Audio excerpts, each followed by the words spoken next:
So, commands in Minecraft are cool, right? In terms of being able to get things done, they can definitely help out a ton. Filling in large areas with certain blocks, spawning in specific mobs, and then just being able to do crazy things like making a working Game Boy game are all possible through Minecraft commands. But what if you don't need all of that? What if rather than working on a crazy build project where its massive features are the main focal point, what if you want to get down to the nitty-gritty and mess with the smaller stuff? That's where one of Minecraft's most useful tools ever comes in. Meet the debug stick. In this video, we're going to be talking about how this new Minecraft 1.13 tool can be used, talk about the various things that it can do, and even talk about why you should consider giving this awesome item a chance. So without further ado, let's get right into it. If you guys want to discuss this video, or any other video that I make in general on my public Ant Venom Discord server, then definitely be sure to check out the link in the description down below, or check out the link on screen.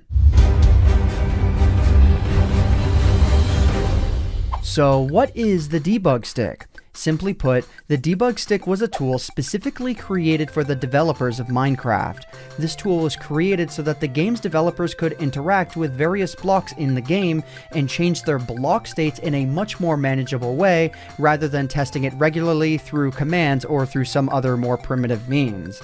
In Snapshot 17W47A, the item made its way into the game for the general public, and players quickly took note, creating some extremely interesting concepts that 90% of the time had no real function other than just looking cool.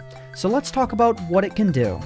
Have you ever felt limited whenever you've wanted to make something in Minecraft? Have you ever looked at the massive amount of furnaces in your build and thought about how they'd look better lit up, but you didn't want to keep refueling them? Or maybe you've wanted floating ladders. Well, guess what? With the debug stick, you can do just that. And honestly, it's crazy simple. Way simpler than it would be to do with commands. By right-clicking on specific items, you can alter the various block states that each item has. For items like furnaces, you can either make them lit or unlit or rotate their direction. For items like ladders, you can change their direction to where they don't attach to any blocks and they freely float in the air, or you can even make them waterlogged. Needless to say, the ideas available with this tool for building on a small scale suddenly become way more apparent.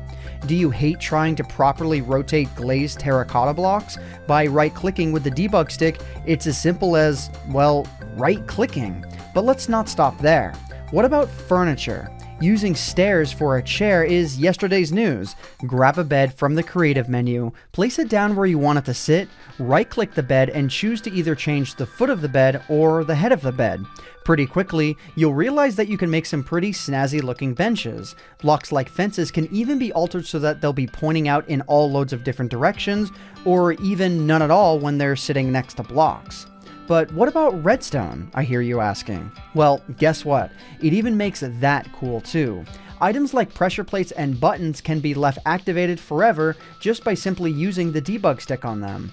On top of that, items like note blocks and rails have so many different toggleable options, and as well as note blocks go, the debug stick allows you to change the sound of the instruments and even the notes that the item plays without the use of sound altering blocks. Rails can be activated and also have their directions changed. Heck, getting rails to sit in specific ways is still a pain to do regularly when right beside one another, but the debug stick simplifies that completely. And of course, where there's great things like this, you've also got people that do stupid stuff like this. There's zero reason to make these single chests turn into double chests and glitch into each other's spaces. They don't give you any more storage, it doesn't do anything but look weird, but people do it anyways. But unfortunately, for as fun as this item is, Mojang has no plans on supporting it from here on out. Simply put, the debug stick has a lot of potential to create some really game-breaking things. Because the item was never intended to be touched by players, developers of Mojang have officially gone out and said any weird state that you create with the debug stick that you can't naturally make alongside any bugs that come with it will be shot down as won't fix on the bug tracker. The debug stick is exactly what it sounds like. It's meant to help Mojang identify and help with the process of removing errors from the game with new blocks that they implement. not help you build weird structures. While I don't think Mojang will remove the debug stick from Minecraft entirely, it definitely won't be supported from here on out. Many games have created items specifically for their developers that players were never intended to use. An example being RuneScape's Rotten Potato, which was filled with features for their moderators to use for debugging purposes and even random fun moments. In short, the public was never meant to use this tool. It was meant to only be a tool of Mojang's and not the community's. But while the community has access to it, definitely use it. This tool helps players and builders go absolutely crazy and stops letting the game limit them on a smaller scale. Having a physical tool to be able to utilize and change minor features helps a lot in the long run. In many ways, this item is the world edit of micro edits. Being able to alter items like a redstone lamp without actually having to jump through the stereotypical hoops to get something to come out the way that you want it is extremely useful.